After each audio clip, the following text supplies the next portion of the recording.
It was late one fall in Halloween land, and the air had quite a chill. Against the moon, a skeleton sat, alone upon a hill. He was tall and thin, with a bat bow tie. Jack Skellington was his name. He was tired and bored in Halloween land. Everything was always the same.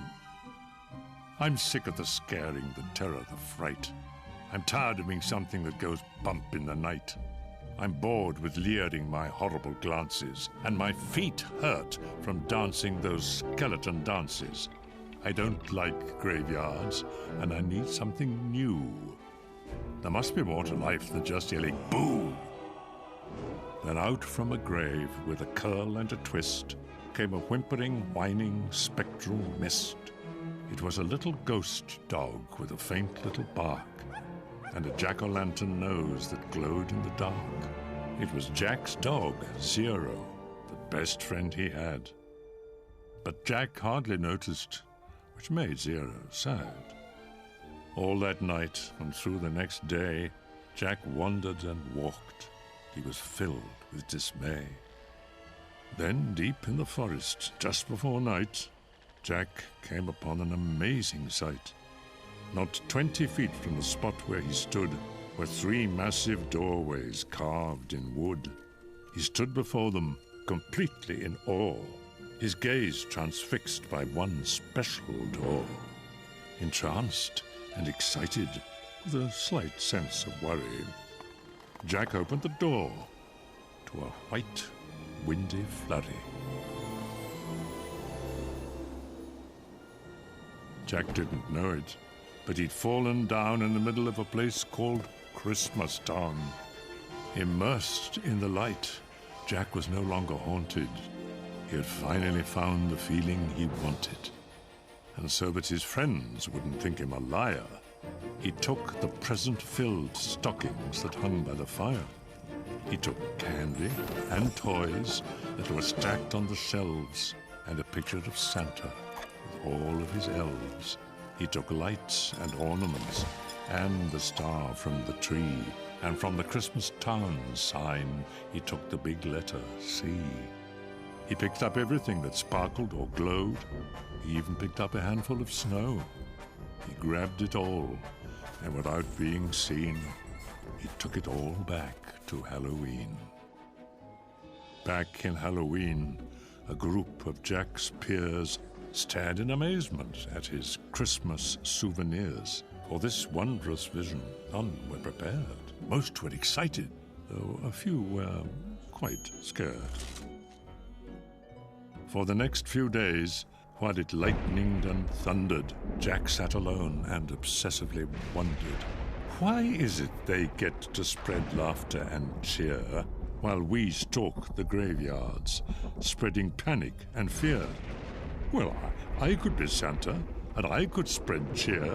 Why does he get to do it year after year? Outraged by injustice, Jack thought, and he thought. Then he got an idea. Yes, why not?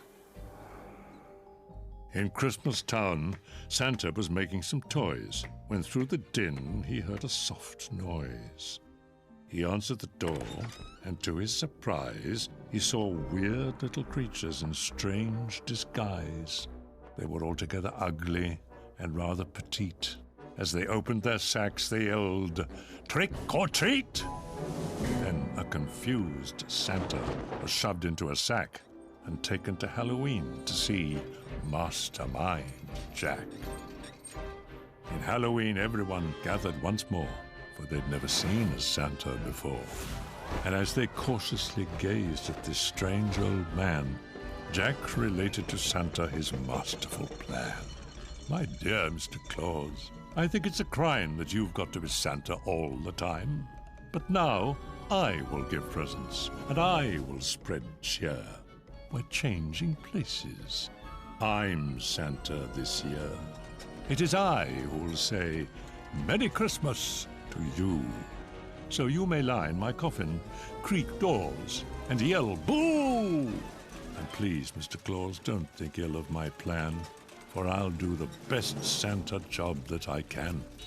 And though Jack and his friends thought they'd do a good job, their idea of Christmas was still quite macabre. They were packed up and ready on Christmas Eve day when Jack hitched his reindeer to his sleek coffin sleigh. But on Christmas Eve, as they were about to begin, a Halloween fog slowly rolled in. Jack said, "We can't leave. This fog's just too thick. There will be no Christmas, and I can't be St. Nick." Then a small glowing light pierced through the fog. What could it be? It was Zero, Jack's dog. Jack said, "Zero, with your nose so bright, won't you guide my sleigh tonight?" And to be so needed was Zero's great dream, so he joyously flew to the head of the team.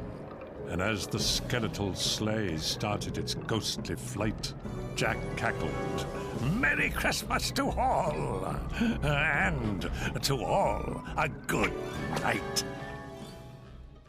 It was the nightmare before Christmas, and all through the house, not a creature was peaceful, not even a mouse.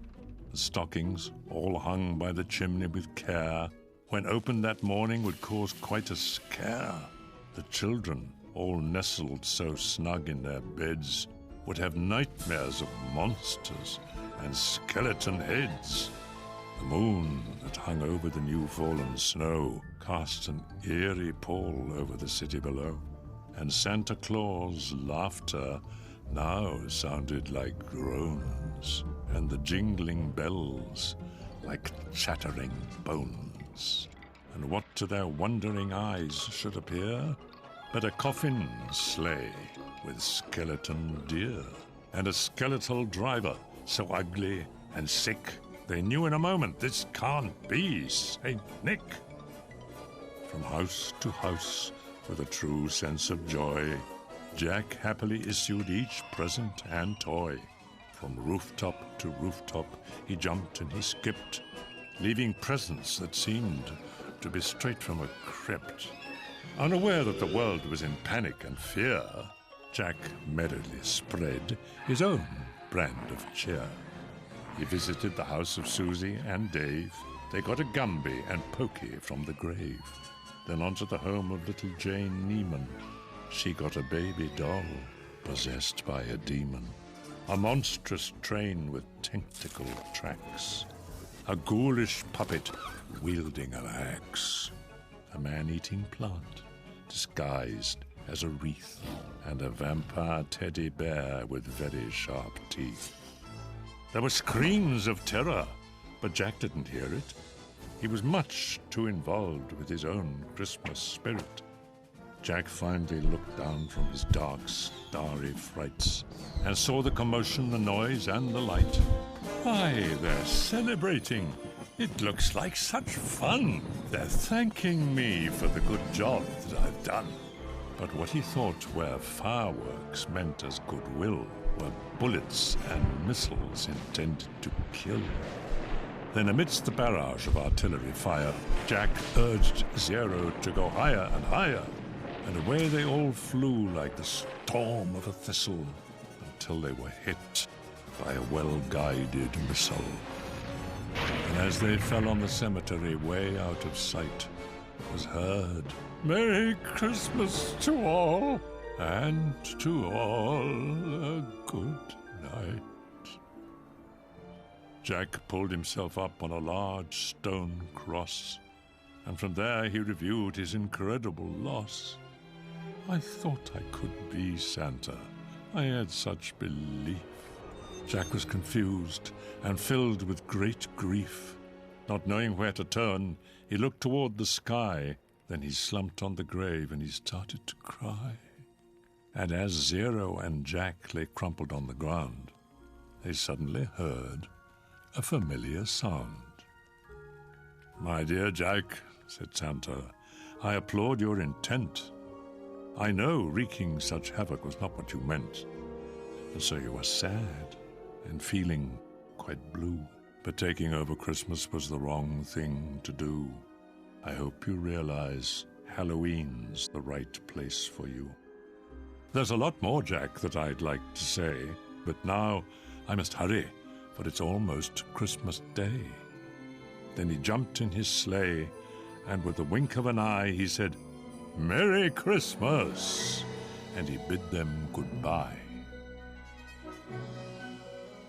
Back home, Jack was sad, but then, like a dream, Santa brought Christmas to the land of Halloween.